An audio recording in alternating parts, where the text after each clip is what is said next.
And so finally, before we set this off to render, one thing to note is to get the most out of your renders and flexibility, the best thing probably to do would be to split up the smoke and the fire in separate passes.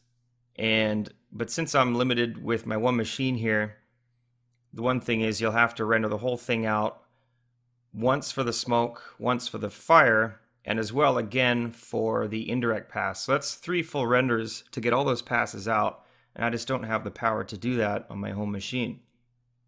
But with a render farm, you certainly would. So to do this, if we were just to take our final explosion here, we could go ahead and add this on a separate layer. And if we go into our render here, we could go and we could uncheck fire. And so we could call this pass smoke. And now if we take a render of this, we're going to only get the smoke pass in here. So what I would do is I would right click and we can create a layer override, and we could make sure the fire is off, and as well do this for the smoke and make sure it's on for this layer. And now we could create another layer called fire, and for this layer let's do the opposite. So let's create a layer override and turn the smoke off, and create a layer override and turn the fire on in this one. So now we've got 2 separate render layers, one with smoke and one with fire. So now you can see from the 2 layers that I've saved here, we've got the smoke in one pass and the fire in the other pass. So this could be really useful for a compositor to separate these out for them. And then in our original explosion layer, we've got a lot of good use with the indirect pass there as well. So now that we have this set up, I'm going to set it off for one file and render. And real quickly before I do this, I'm going to mention that I just turned the Lambert down on the ground. Obviously, we're not going into shading the ground or the chopper shaders or anything.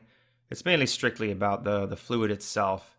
But because this was such a bright render with all the lights and that, because we're shading the fluid just for the fluid, I've gone in and I've turned the color of the Lambert down to really low. Otherwise it was blowing out to be really white. So I just wanted to make sure we catch the shadows and the light from the fluid hitting that, just for the purpose of this tutorial. So we'll set this off and let's see what we get.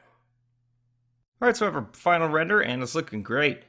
We've got a lot of great stuff going on, and this is just a beauty render with no compositing.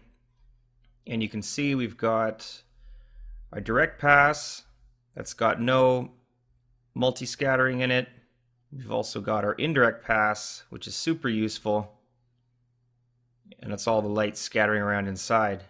I will note you can definitely see how the sampling is definitely not quite good enough, and you might want to turn this up even further, but again, because my limited render power, and this is as good a render as I could afford to do given the time.